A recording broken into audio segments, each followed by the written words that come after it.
I needed a few things that I had to get on Amazon because it was the cheapest place I could find this stuff.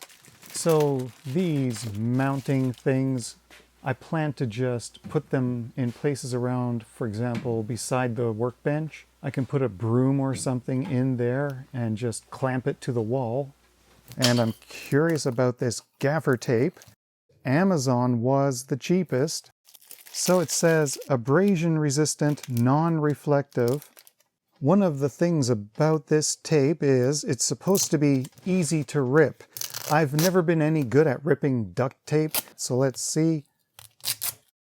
So when I read up on this, I see things like it's some sort of a cloth material, it's matted so it's not reflective and shiny, and it's supposed to be somewhat heavy duty, easy to tear, shouldn't leave a residue when you remove it from stuff, and it's supposed to be somewhat temperature resistant. So putting all of those clues together, it's used in things like film, theater, or photography, anywhere that you need to tape something and you don't want bright lights reflecting off of it and ruining something that you're trying to film. You can do things like tape cables down on the floor so they're not a trip hazard or they stay in place. Do some kind of quick repair, patch something. I'm going to leave this one hanging off of the end of the workbench for when I need to tape stuff down. And I have the heat gun on standby in case I need to black out any labels. Or I could just use some gaffer tape. TLC 272 and TLC 274, so a dual and a quad op amp.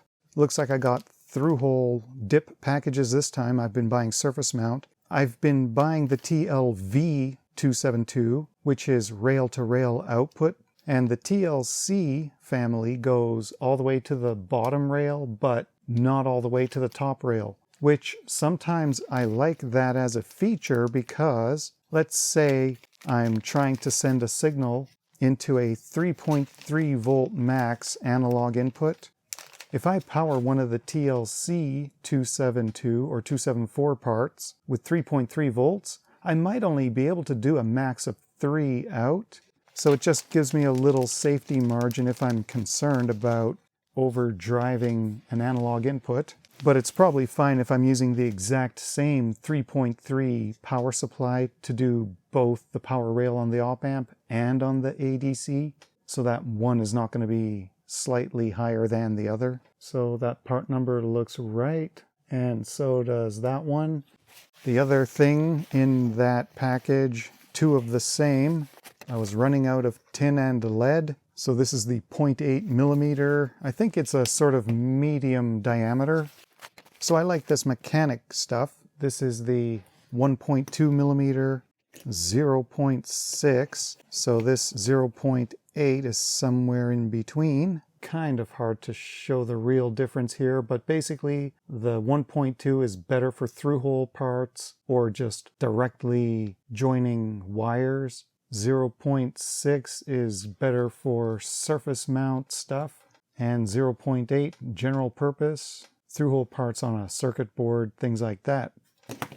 This is one that I bought possibly a couple of years ago, whatever brand this is. It is one of the ones that didn't really work well. It's like it's dry, maybe it needs more flux. I've even tried adding flux and it just seems to not care. So I do still keep this around.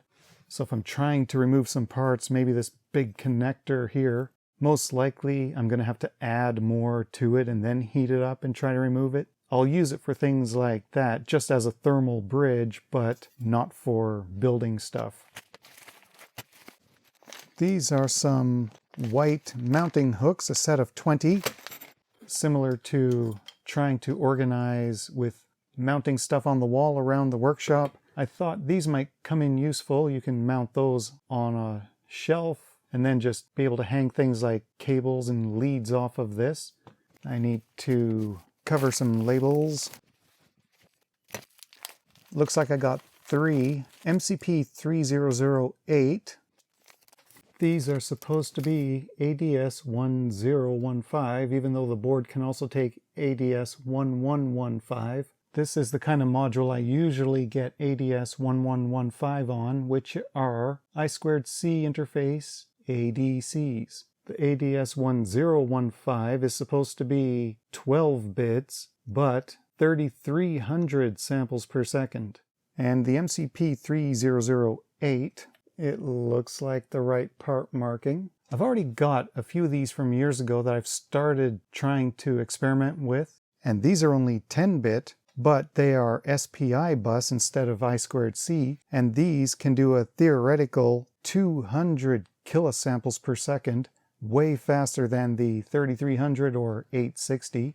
So if I need to do fast input reading, and especially if I want to read multiple inputs, because these have 8 channels, so if I'm trying to read all 8 channels as fast as I can, the sample rate per channel is 200K divided by 8. So I still may want to look for even faster parts if they exist in a format that I can work with, either already on a module or a part that I can easily breadboard with. But I wanted to restock some of these for now. 1/4 watt resistor, 1% kit, 30 values, 20 pieces each, 600 total pieces. 10 ohms to 1 meg, standard values.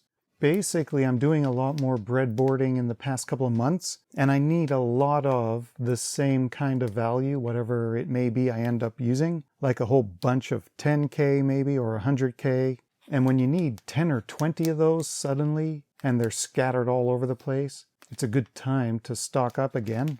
And this is 24 pieces drum dampers, and a whole bunch of keyword stuffing. So there's a bunch of these smaller size, and then some of these longer strips. Basically, I just turned on some extra lights. It got oddly dim on the camera for some reason. I'm still learning after a decade how to set this camera up. So these are basically gel pads. What they're for, I've got this name brand Moon Gel product from long ago. Those look like this. So it's basically some sort of a gel thing, and they're meant to go on drum heads or even a cymbal or some other thing you want to muffle or mute or control a bit. Sometimes, especially when you don't know how to tune well like me, you do the best you can, and when you hit the drum head, you're hearing all this extra ringing, like there's 5 or 6 different bells going off, and they're all dissonant against each other. So if you throw one of these on there, and the drum is angled somewhat, these will stay in place. And now when you hit the drum, it'll prevent a bunch of these extra overtones, and you hear more of the actual, I guess, fundamental tone. So it's like a cheat for trying to get things to sound good, but sometimes you still want to do this when you're trying to record things and it's just too obnoxious. That helps tame it. So the Moon Gel is sticky everywhere, both sides. This one is just sticky on the bottom. So having a whole bunch, sometimes you need to put a couple in different places to get what you want. And these bigger ones can go on those bigger diameter drums. You put one over here, maybe one over here. So I'll have to try that out and see how it works.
And there's all the stuff. Finally got some gaffer tape. It's already coming in useful, as are these gel drum damper things. Always good to restock parts and get new things, organize stuff.